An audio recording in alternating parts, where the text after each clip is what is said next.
Você quer um bom texto para trabalhar mordomia cristã com a sua igreja? Esse é um bom texto para trabalhar mordomia cristã com a sua igreja.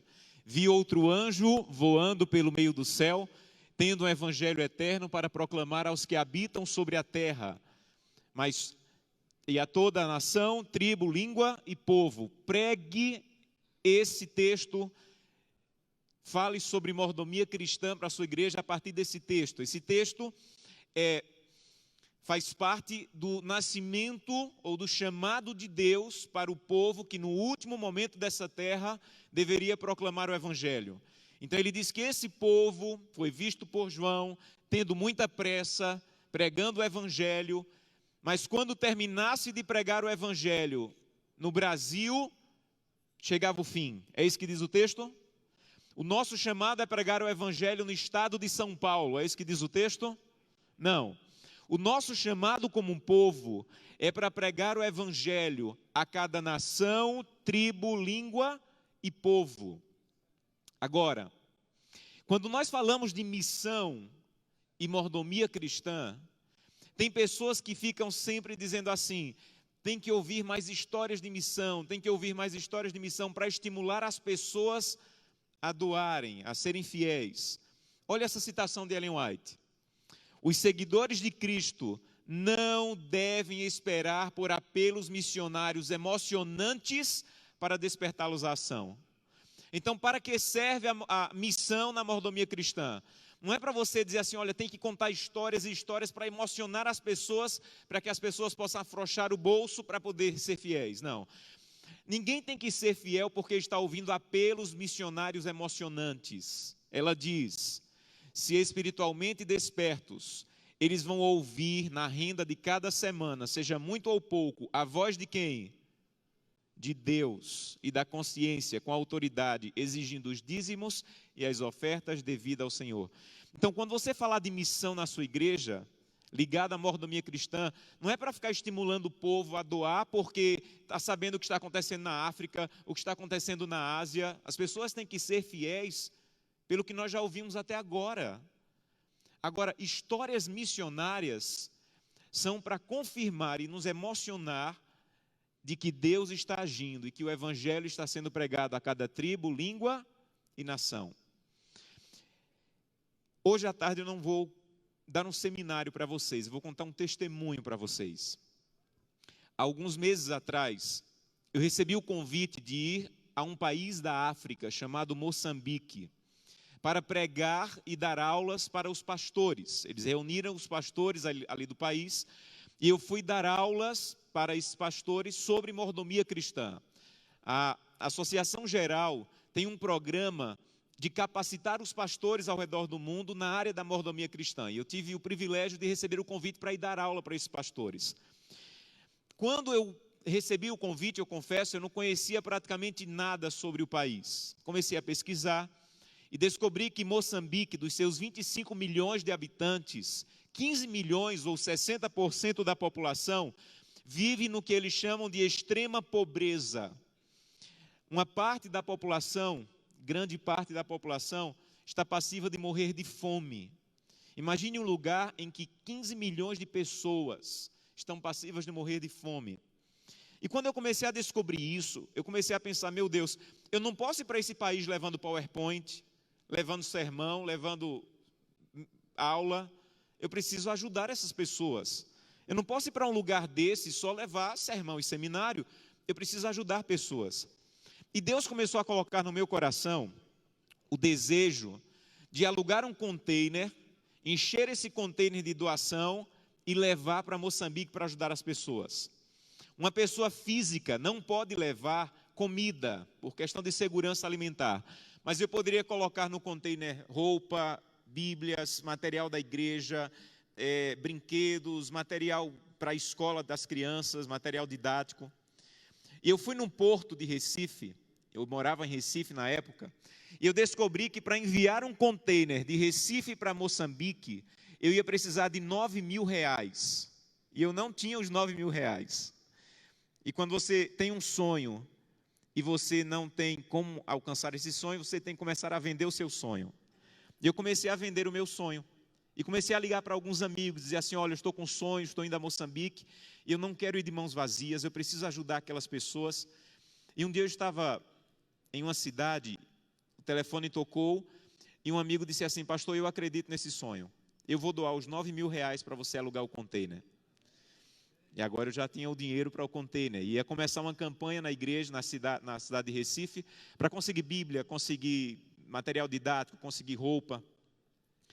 E quando eu comecei a juntar os papéis, porque é uma burocracia muito grande para você levar, Receita Federal, Secretaria da Fazenda, quando eu já tinha o dinheiro do container, e quando eu tinha uma parte da documentação para enviar o container, eu resolvi ligar para o consulado de Moçambique, que fica em Minas Gerais, para saber como retirar o container quando chegasse lá, porque uma coisa é enviar um container, outra coisa é retirar um container quando você chega no país.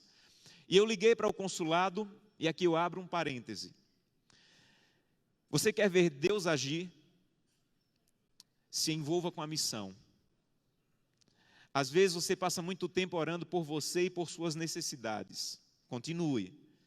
Mas você quer ver Deus agir? Comece a dizer, Santo Deus, me usa, para que eu possa ser uma bênção na vida de outras pessoas. Envolva-se com a missão. E você vai ver Deus agindo de maneira muito clara e poderosa. Poucas vezes na minha vida, eu vi Deus agindo de maneira tão profunda como nessa viagem. Eu liguei para o consulado, uma pessoa me atendeu, não estava muito bem talvez no dia, me atendeu de maneira muito ríspida, muito rápido. E eu disse assim, olha, eu estou indo a Moçambique, estou levando um container de doações e eu quero saber como eu retiro esse container quando chegar lá. E ele disse assim, olha, eu não tenho tempo de te atender agora, você vai mandar as suas perguntas para tal e-mail e eu te respondo quando tiver tempo. E desligou. Só que ele falou tão rápido o e-mail que eu não tive como anotar. Uns 10 minutos depois eu liguei novamente para dizer assim, olha, você falou rápido, por favor, fala mais devagar para eu poder anotar o e-mail. Mas quando eu liguei de novo, outra pessoa me atendeu. Um homem falando de maneira calma, mais tranquila. E eu disse assim, olha, eu liguei há uns minutos atrás, eu estou indo a Moçambique, eu preciso de orientações de como enviar um container. E a pessoa que me atendeu falou muito rápido, não consegui anotar o e-mail, você poderia repetir? E aí ele disse assim, olha, não precisa mandar e-mail, eu sou o cônsul de Moçambique. Eu estava passando aqui agora, vi o telefone tocando e eu resolvi atender. Pode falar o que você precisa, não precisa mandar e-mail, eu te atendo. E eu perguntei, o senhor é o cônsul de Moçambique? Ele disse sim. Meu nome é José Januário, sou o cônsul de Moçambique, e o que é que você precisa? E esse homem passou uns 20 minutos me orientando como fazer, quais vacinas eu deveria tomar. E eu disse assim, eu tenho duas perguntas principais. Primeiro, como eu faço para retirar esse container quando chegar lá? E ele disse assim, olha, infelizmente a burocracia é tão grande, às vezes até a corrupção é tão profunda que você talvez não encontre esse container, vai ter dificuldade demais. Se você já conhecesse alguém lá, mas você disse que não conhece ninguém, então deixa eu te recomendar, esquece esse negócio de container, transforma esse valor em dólares e leva, e lá você vai conseguir comprar, vai ter dificuldade, mas vai conseguir comprar alguma coisa para ajudar as pessoas. E eu disse, eu tenho a segunda pergunta, eu preciso de visto para entrar em Moçambique? E ele disse assim, você já tem passaporte? Eu disse, tenho. Ele disse, então leva o passaporte e você consegue entrar. E eu fiquei tranquilo. E aí desisti do container e comecei a conversar com pessoas da família e amigos e consegui levantar 70 mil reais para levar para lá. A moeda de Moçambique se chama metical. E cada real nosso vale 12 meticais. Então eu tinha 70 mil vezes 12, era um bom dinheiro. Faltando uns 20 dias para a viagem, um amigo ligou. Pastor, como está a viagem e tal? E ele disse assim, pastor, você já tem o visto para entrar em Moçambique? Eu disse, Avelar, o nome dele, não precisa de visto. Só com o passaporte eu consigo entrar. Ele disse, pastor, eu acho que o senhor está enganado, precisa de visto sim. E ele me orientou e eu fui procurar lá no site da embaixada e dizia, pessoas de cidadania brasileira só podem entrar em Moçambique mediante visto. E eu fiquei desesperado. Entrei em contato com a embaixada em Brasília, eles disseram, realmente você vai precisar de visto. Enviei o meu passaporte para Brasília, todo dia ligava para ver se eles tinham dado visto e devolvido o passaporte. Você envia o passaporte para a embaixada, se eles autorizam, eles devolvem o passaporte pelo correio com o visto. E todo dia eu ligava, faltando uns 15 dias para uns 5 dias para viagens, eu enviei uns 20, 15 dias antes, Faltando uns 5 dias para a viagem, eu liguei para lá e disseram, olha, enviamos por Sedex hoje o seu passaporte. Mas no dia que eles enviaram, o correio em Brasília entrou em greve. E eu fiquei desesperado. Se você quiser conhecer alguém do correio, converse comigo que eu conheço todo mundo. Gerente estadual, gerente regional, o que você imaginar. Mas não tinha jeito. E faltando um dia para a viagem, quando eu vi que o correio não ia entregar, e que sem o passaporte eu não poderia nem embarcar, o meu voo era Recife, São Paulo, Joanesburgo, na África do Sul, Joanesburgo, Beira, era a cidade que eu iria em Moçambique. Um dia antes da viagem, eu percebi que só tinha um jeito de eu fazer a viagem. Eu deveria ir na Polícia Federal, conseguir um passaporte de emergência. No Brasil, o passaporte de emergência é dado em 3 situações. Primeiro, se alguém da sua família morreu nesse país, não era o meu caso. Segundo, se eu provar que se não viajar, perco o emprego, não era o meu caso. E terceiro, se você provar que está levando ajuda humanitária. E eu consegui um documento da nossa ADRA dizendo que eu estaria levando ajuda humanitária. E no dia da viagem, a viagem era às 10h30 da manhã, saindo de Recife. No dia da viagem, eu fui para a Polícia Federal às 7 horas da manhã no aeroporto. O meu pensamento era conseguir um passaporte de emergência para ir para Joanesburgo. Em Joanesburgo, conseguir o visto no consulado de Moçambique e viajar para Moçambique. Mas eu tinha que ter pelo menos um passaporte para poder fazer o embarque. E eu fui para o superintendente da Polícia Federal em Recife, no aeroporto, e disse, eu estou com problema. Contei toda a situação. E ele disse assim, não, mas você não está com problema, você tem o documento, você se enquadra nos critérios. Quando é a sua viagem? Eu disse, agora 10h30 da manhã. Ele disse assim, agora você está com problema. Você sabe que o passaporte de emergência só é dado com, no mínimo, 24 horas. Eu disse, pois é, esse é o meu problema, eu preciso do passaporte agora. Ele perguntou, quem é você? Eu disse, eu sou pastor da Igreja Adventista. Estou indo a Moçambique dar aula para os pastores, e eu preciso fazer essa viagem, estou levando ajuda humanitária e preciso desse passaporte. Ele falou, você é pastor da Igreja Adventista? Eu disse, sou pastor. Ele disse, vem cá. Se levantou, me levou numa sala do lado e disse para um atendente, pare tudo o que você está fazendo, que esse rapaz precisa do passaporte dele de emergência em 30 minutos. E ela disse, em 30 minutos, chefe? Ele disse, em 30 minutos. Eu fui para uma sala de espera, 30 minutos depois ele me chamou e disse, pastor, está aqui seu passaporte de emergência. E ele perguntou, pastor, você sabe que só sai em 24 horas? Eu sei. Ele disse, você sabe por que o seu saiu em 30 minutos? Eu disse, não. Ele falou, porque minha mãe é adventista do 7º dia. Isso que você está fazendo, indo fazer na África, minha mãe faz há 20 anos nas Dorcas. E eu já entendi que essa igreja que você trabalha é uma igreja séria. Então eu estou lidando porque eu sei que o que você está indo fazer é sério. Minha mãe é adventista, meus irmãos são adventistas, meus sobrinhos são adventistas. E eu perguntei, o que é que falta para o senhor ser adventista? Ele disse assim, falta pouco, mas vá embora que já está dando a hora do seu voo, vá, siga a sua viagem. Quando eu voltei da África, uma das primeiras igrejas que eu fui pregar foi na igreja do Timbi, é um bairro em Recife. Eu liguei para a irmã dele, contei toda a história e disse, eu queria fazer uma homenagem, uma surpresa para sua mãe. A mãe dele não sabia de nada, eu preguei, contei toda a história que vou contar agora para vocês. E eu disse assim, eu queria agradecer a uma mulher. Eu fiz essa viagem porque uma pessoa me deu esse passaporte, mas ele não deu para mim, ele não me conhecia. Ele deu para a mãe dele e ele deu para a igreja da mãe dele. Eu queria chamar a irmã Maria aqui. Lá do fim da igreja veio a irmã Maria, 81 anos de idade. Eu disse, irmã Maria, deixa eu te dizer por que tudo isso aconteceu. Por que meu passaporte extraviou? Porque eu sei que a senhora está clamando a Deus para o seu filho voltar para os braços de Jesus. E Deus fez com que meu passaporte fosse extraviado para eu conhecer seu filho e me unir à senhora para trazer o filho de volta. Sabe como eu sei disso? Quando eu pousei aqui em São Paulo, minha esposa me ligou chorando, dizendo assim, o correio acabou de entregar seu passaporte. Deus queria que eu conhecesse o Elias. Se tem algum pai aqui que está aflito porque o filho está fora, permaneça firme. Se Deus tiver que fazer com que um passaporte de um pastor seja extraviado para lhe ajudar a trazer seu filho de volta, Deus vai fazer isso. Permaneça firme. Agora com o passaporte eu viajei, cheguei nesse aeroporto aqui, um aeroporto muito simples na cidade de Beira, e depois de 18 horas de voo, fui dar a primeira aula para os pastores. Aqui estão os pastores, homens extraordinários, alguns deles com 48 igrejas. Nenhum deles possui carro. É quase impossível uma pessoa comum em Moçambique possuir carro. eles vão a pé e dão o melhor dele pela causa de Deus. Eu pregava para eles, eu dava aula para eles de 8 horas da manhã até 1 hora da tarde, à tarde fazia visitas e à noite pregava nessa igreja aí, a igreja central de Beira.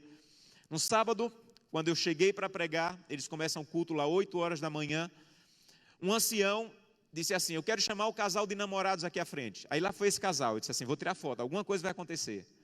E o ancião disse assim, eu quero chamar o pai e a mãe do menino. Aí lá vai o pai e a mãe do menino. Agora eu quero chamar o pai e a mãe da menina. Aí lá foi o pai e a mãe da menina. Igreja, eles não estão noivando, eles não estão casando, eles vão começar a namorar e estão aqui para pedir autorização à igreja para começar o namoro.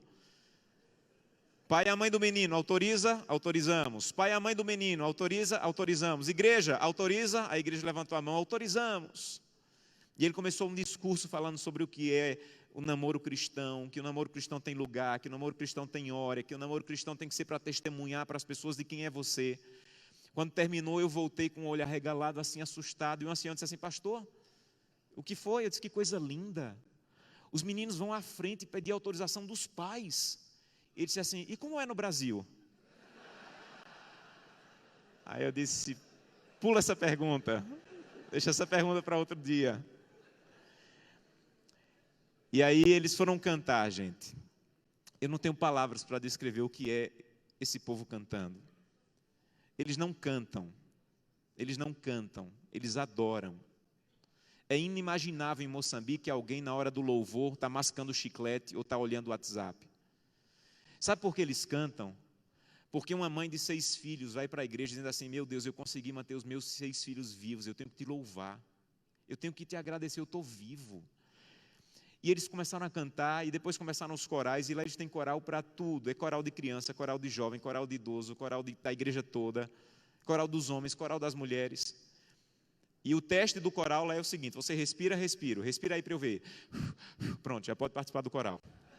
Respirou, pode fazer parte do coral. E eles cantaram, 15 para meio-dia, pastor, sua hora. E eu pensei, né, se for como no Brasil, eu tenho que pregar rapidinho, porque meio-dia no Brasil o povo, ó, vai embora. E eu me esforcei, mas terminei de pregar 12h30. E aí, quando fui para a porta, todos apertaram a minha mão, me abraçavam, me beijavam. Quando terminei de apertar a mão de todo mundo voltou para a igreja. Eu perguntei para o senhor, por que voltaram? Pastor, agora nós vamos ter um ensaio do coral e vai ter uma reunião. Terminou a reunião, eu vi uma das coisas mais lindas da minha vida. Atrás da igreja, eles tinham uma quadra coberta de zinco, muito simples. E todos sentaram para almoçar. Eles, todos os sábados, almoçam juntos. Aí o ancião me disse assim, pastor, mas entenda por que nós almoçamos juntos. Não é como no Brasil, para fazer junta-panela, para fazer festa, não. E eu vi quase 300 pessoas sentadas, cada um abrindo ali sua sacola com comida, e várias pessoas com um pratinho vazio, encostavam nesse aqui, esse aqui empurrava um pouquinho de arroz, empurrava esse aqui, encostava nesse aqui, esse aqui empurrava um tomate. E ele disse assim, pastor, nós almoçamos sábado juntos, para ninguém passar fome no sábado. Se 200 trouxerem comida, a comida tem que dar para os 300, mas ninguém passa fome no sábado. E algumas pessoas aqui, pastor, a única refeição decente que elas fazem a semana inteira é a do sábado. E eu vi uma coisa extraordinária. Todos sentados, partilhando a comida. Não é como no Brasil, que quando uma pessoa está passando necessidade, quando a igreja vem saber, já morreu. Eles realmente sabem quem está precisando, eles cuidam realmente um do outro. E quando eu terminei o almoço, estava muito cansado, e o ancião eu disse, ancião, e agora? Ele disse assim, agora o senhor volta para pregar. E eu preguei até 6h30 da tarde. Quando eu terminei, eu disse, ancião, não aguento mais. Ele disse assim, pastor, vá descansar. E vocês? Agora eu ensaio do coral dos homens e ensaio do coral das mulheres. Foi lá que eu entendi, quando o salmista diz, os passarinhos têm o seu ninho, mas o lugar que eu gosto de estar realmente é na casa do Senhor. Quando eu fui visitá-los, eu entendi por que essa paixão. Não tem televisão, não tem internet, não tem videogame. O melhor lugar para eles estarem é na casa do Senhor. Não é porque era um programa especial, é o costume deles. E aí eu fui visitar. Eu tinha levado de recursos, mas eu precisava saber o que é que eles necessitavam. Isso aqui é um vídeo, eu queria que vocês assistissem. Comecei a visitar as pessoas para saber o que é que elas precisavam, o que é que eu deveria fazer com o recurso que tinha levado. Ok. Agora já. Já, né? Boa tarde. Boa tarde. Um abraço aí. Estamos de Milano. Não se preocupa, não. Não se preocupa, não. Uhum. É aqui em Cadelário, aqui. Pode baixar o áudio só um pouquinho do vídeo. Pode sentar dali onde está, pastor. As crianças, quando lhe encontram lá, pode aumentar só um pouquinho agora. As crianças, quando lhe encontram lá, fazem a maior festa. Eu fui ensinar para elas a malandragem brasileira, né? De tocar e bater.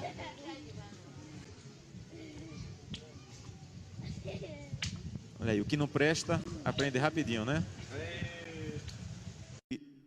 Comida era uma urgência. Funcionar 200 famílias para receberem comida. O critério eram viúvas, pessoas que tinham necessidades especiais e órfãos. Esse é o crítico da fome lá.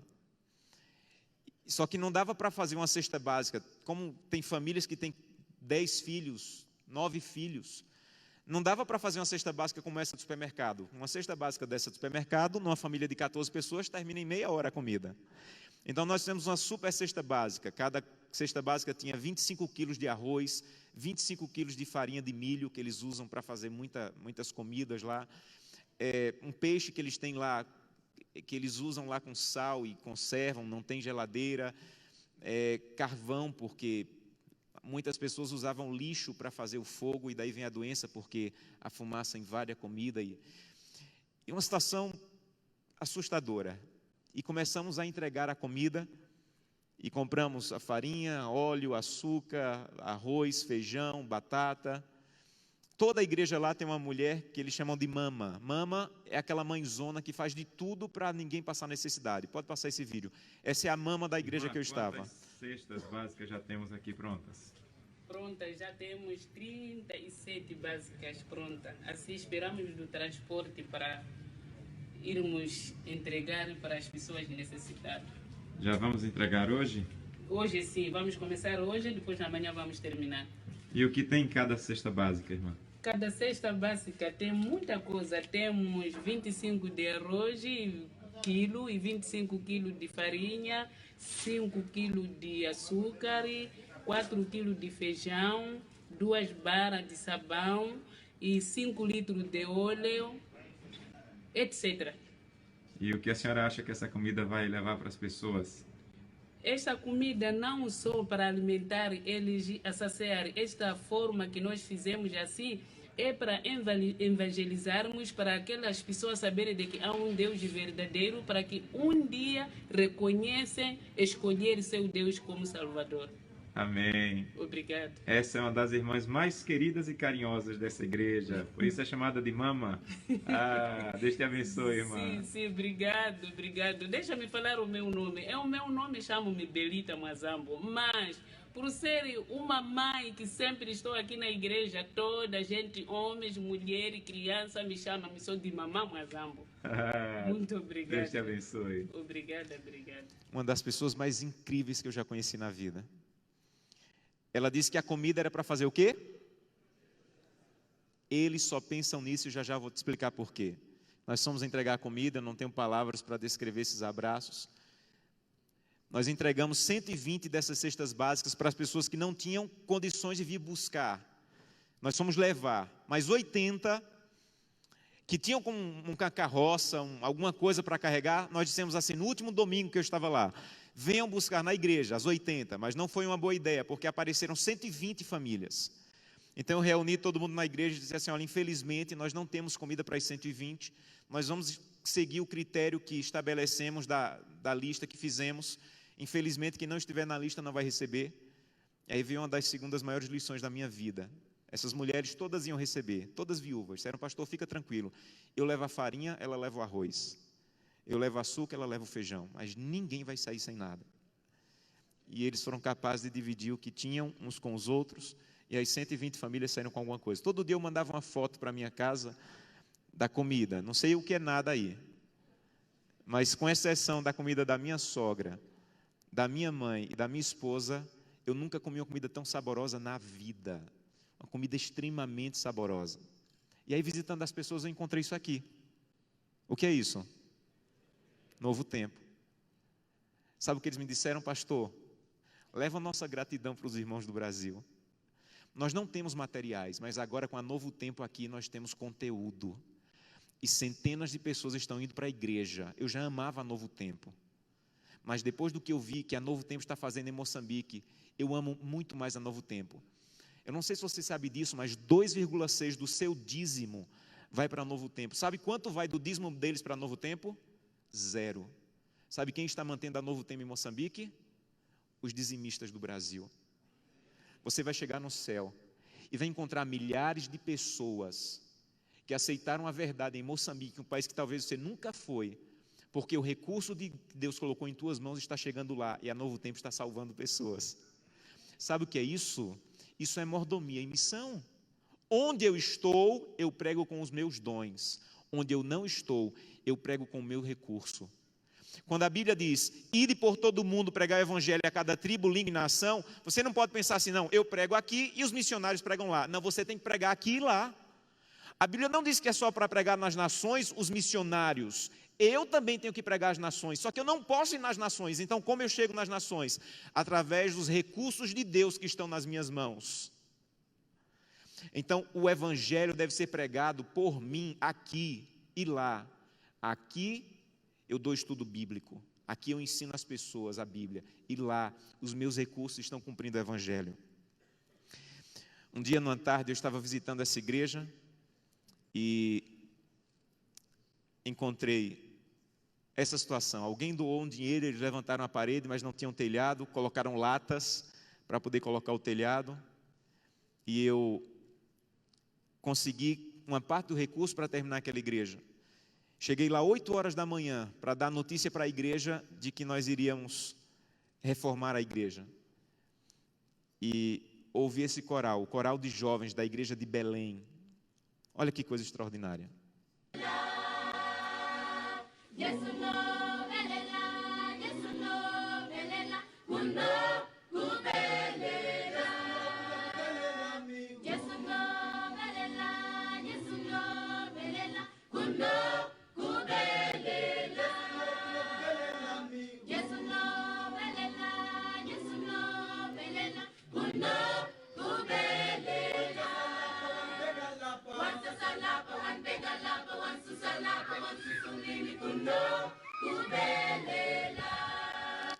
E com os recursos, um mês depois eles me mandaram essa foto. Primeiro sábado na igreja coberta. Um amigo disse assim, pastor, do dinheiro que você está doando, eu quero que eu estou doando, eu quero que 15 mil reais seja todo para comprar Bíblia. Bíblia é um artigo de altíssimo luxo lá. E nós compramos Bíblias, a maioria nos dialetos, eles têm 42 dialetos no país, muitas pessoas não leem no português de Portugal. Então compramos Bíblias em vários dialetos, entregamos para as pessoas, os pastores levaram para distribuir por toda a igreja. E algum tempo atrás eu recebi essa foto, o pastor se chama Zangão. E ele disse assim, pastor, eu tenho 22 anos de ministério e fiz um evangelismo, 16 pessoas foram batizadas. E pela primeira vez em 22 anos, cada pessoa que batizou, eu tive a oportunidade de dar uma Bíblia. Uma coisa tão comum no Brasil, não é? Uma coisa tão comum no Brasil, pela primeira vez ele pôde entregar Bíblias. Para poder comprar essa Bíblia, eu tive que trocar o dólar por metical. E o governo não troca dinheiro de estrangeiro lá para tentar baixar a inflação. Então eu tive que ir no mercado paralelo, um lugar perigoso, para trocar o dólar pelo metical. 18 horas de voo para chegar em Moçambique. Não tinha Bíblia na cidade de Beira, tivemos que comprar em Maputo. Tudo isso para comprar Bíblia. Mas deixa eu te dizer uma coisa. Há 2 trimestres atrás, as nossas ofertas, estava dizendo na contracapa da lição, iriam para Moçambique e São Tomé e Príncipe para comprar Bíblias. Deixa eu te dizer uma coisa, em nome de Jesus. Se você foi dizimista, ofertante, há 2 trimestres atrás, as suas Bíblias estão chegando lá agora. Você não precisou pegar um voo. Você não precisou trocar o dinheiro. Você não precisou, sabe o que você precisou? Confiar na igreja de Deus que está pregando o evangelho através dos recursos. É muito fácil mostrar fotos, e alguns ministérios independentes estão fazendo isso. Mostram uma foto e a pessoa diz assim, que lindo, a igreja não está fazendo, eu vou dar para esse ministério independente. Em nome de Jesus, Confie na igreja de Deus, que está fazendo de maneira segura e mais rápida do que qualquer ministério independente. Sabem, ninguém fez auditoria desse dinheiro que os meus amigos me deram. Ninguém. Você não tem certeza se eu usei como deveria usar. Mas a igreja, cada centavo dela passa por auditoria. Aí tem gente que diz assim, não, tal pessoa eu vou dar porque eu confio. Mas a igreja que tem auditoria, que tem contabilidade, que tem tesouraria, que tem controle, nessa eu não confio. É a igreja de Deus, a menina dos olhos de Deus, e que tem uma missão, nasceu para uma missão. Conclusão. É possível viver com alegria. Me levaram para ensinar em Moçambique. Eu não ensinei nada, mas aprendi muito. Primeira coisa que eu aprendi. É possível viver com alegria de maneira mais simples. Quando eu comecei a estudar Moçambique, eu comecei a pensar, vou encontrar pessoas reclamando, pessoas desanimadas, pessoas querendo acabar com a vida. Eu nunca vi tanta alegria junta na vida. Nunca. E comecei a perceber o que está complicando a nossa vida. Não é o que a gente não tem, é o excesso do que nós temos. Talvez você tenha demais, e isso esteja tirando a tua alegria de viver. É possível viver com alegria de maneira mais simples. Segunda coisa que eu aprendi.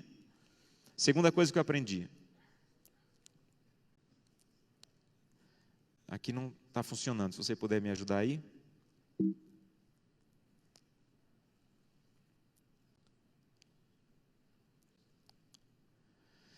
Segunda coisa que eu aprendi em Moçambique. Primeiro, é possível viver com alegria. Segundo, eles têm menos. E talvez por isso eles tenham foco. Eu não quero magoar ninguém, por favor, eu não conheço a tua realidade. Mas quando eu fui a Moçambique, eu percebi que os filhos dos adventistas de Moçambique não têm vontade de ir para a Disney. Não existe Disney para eles. Eles têm tão pouco que eles só têm um foco, é ir para o céu. Às vezes, os nossos filhos têm mais vontade de ir para a Disney do que para o céu. Porque nós estamos dando tanta coisa para os nossos filhos que eles estão perdendo o foco. E nós precisamos dizer assim, meu filho, eu posso te dar um pouco mais, mas nessa família não pode perder o foco. O foco é salvar pessoas, buscar a Deus e se preparar para o céu. Viver de maneira mais simples me leva a ter o foco certo. Às vezes o excesso do que nós temos está tirando o nosso foco. Terceiro, eu aprendi com eles que o céu é a solução definitiva. Gente, eu entregava comida, as pessoas me agradeciam, mas quando eu entregava Bíblia, as pessoas se acabavam de chorar. Eu não entendia. Eu entregava comida, as pessoas me abraçavam. Quando eu entregava Bíblia, as pessoas se acabavam de chorar. Teve uma irmã que disse, pastor, quando vier de novo, não precisa trazer Bíblia nova não, traz Bíblia sem capas, traz Bíblia rasgada, só traz. E eu perguntei para uma senhora, eu não entendo, eu dou comida, o povo agradece, eu dou Bíblia, o povo chora, eu pensava que o povo ia chorar com comida. Esse pastor, deixa eu lhe explicar, nós agradecemos a comida, mas ela vai acabar. Mas o que a Bíblia oferece é eterno. Há uma epidemia nas crianças em Moçambique de HIV, e tem muito médico deixando a América e a Europa ir lá ajudar as crianças. E nós agradecemos os médicos, pastor, mas médico no mundo nenhum é capaz de tirar HIV de uma criança. Mas a Bíblia diz que quando Jesus voltar, ele vai tirar. É por isso que quando a gente segura a Bíblia, a gente chora. Porque o céu que a Bíblia nos apresenta é a solução definitiva para os nossos problemas. Eu aprendi com eles que eles têm tanta vontade de ir para o céu, que eles só pensam em pregar o Evangelho, pregar o Evangelho, pregar o Evangelho. Entenda uma coisa, não me diga que você tem vontade de ir para o céu, se você não está evangelizando. A sua vontade de ir para o céu, ela é proporcional à vontade que você tem de que as pessoas conheçam a verdade, para que o Evangelho do reino seja pregado e que Jesus retorne a essa terra. Então tem pessoas que dizem assim, eu quero ir para o céu. Você tem que dizer, eu quero ir para o céu, quando você está completamente envolvido com a pregação do Evangelho. Porque a sua vontade de ir para o céu é proporcional à sua vontade de pregar o Evangelho. Se você não tem vontade de pregar o Evangelho, questione o seu desejo de ir para o céu. Questione o seu desejo de ir para o céu. Eu aprendi com eles que onde eu não vou, os meus recursos chegam. Aqui no Brasil, talvez você saiba disso, quando você entrega a sua oferta na igreja, 60% da oferta fica na igreja local e 40% vai para as missões e para outros lugares do mundo. Aí eu perguntei para o tesoureiro lá, No Brasil, eu falei para ele, no Brasil fica 60% na igreja e vai 40%. E aqui? Ele disse assim, pastor, aqui fica 50% e vai 50%. Ele disse assim, mas vocês enviam mais do que nós? Vocês precisam de mais, enviam mais, proporcionalmente eles enviam mais. Eles só ficam com 50% no caixa da igreja. 50% eles enviam. Por que vocês enviam mais? Ele falou, pastor, o senhor esqueceu que mais bem-aventurado é dar do que receber? O que nós temos aqui, pastor, não é por causa dos nossos recursos, é por causa do que nós recebemos da igreja mundial. Então nós entendemos que se nós recebemos tanto, nós também temos que dar muito. Então nós enviamos 50% e no caixa da igreja só fica 50%. E eu entendi que eu não preciso de 18 horas dentro de um avião para ir na África. Sempre que eu conto essa história, alguém diz assim, pastor, quando o senhor for de novo eu quero ir. Eu digo assim, eu gastei 6 mil reais com a passagem. Faça o seguinte, economize os 6 mil reais, chame um Uber, pague 20 reais a Uber e diga assim, eu quero ir na África, porque toda cidade do Brasil tem uma África. E às vezes nós somos muito tocados pela África do outro lado do oceano e já não somos mais tocados pela África do outro lado da cidade. Toda cidade do Brasil tem uma África. Leve os seus filhos na África essa semana. Naquela parte da cidade que você mora, que tem pessoas que moram na mesma tipo de casa que eu vi na África, que tem crianças na mesma situação do que eu vi lá. Você quer levar seus filhos para o céu? Primeiro, ore por eles. Segundo, envolva os seus filhos com a missão e com a igreja. Leve a igreja a sério e os seus filhos vão crescer levando a igreja a sério. Seja fiel a Deus e os seus filhos vão crescer com o desejo de ser fiel a Deus. Envolva os seus filhos com a missão. Coloque o seu coração com a missão e você vai ver bênçãos na sua vida. Quantos essa tarde querem dizer primeiro, Senhor, eu te agradeço pelo que eu tenho. Eu sou rico. E eu estou reclamando, mas eu não deveria reclamar. Eu sou rico, eu te agradeço por isso, por todas as bênçãos. Quantos querem dizer isso a Deus? Segundo, quantos querem dizer, Santo Deus, por favor, já que eu tenho, me ajuda a compartilhar mais. Terceiro, Senhor, talvez eu nunca vá à África, mas eu te agradeço, porque há 2 trimestres atrás, através das ofertas, eu fui na África. E eu quero chegar no céu, e eu quero encontrar pessoas que aceitaram a verdade através da Bíblia, que os recursos que o Senhor colocou na minha mão nunca foram meus, Senhor, sempre foram teus. Mas o Senhor confiou em mim. E a salvação de pessoas que estão recebendo Bíblia agora na África, passou por minha mão, Senhor. Há 2 trimestres atrás, o Senhor colocou na minha mão recursos que eu devolvi em oferta para salvar pessoas na África. Santo Deus, isso é muito nobre, é muito digno. Um anjo poderia fazer uma gráfica e produzir as Bíblias e entregar na África, mas a Bíblia da África passou na minha mão há 2 trimestres atrás. Eu te agradeço por isso e quero pedir a tua ajuda para continuar sendo fiel, para que o Evangelho do Reino seja pregado a cada tribo, língua e nação. Quantos querem dizer isso a Deus? Feche.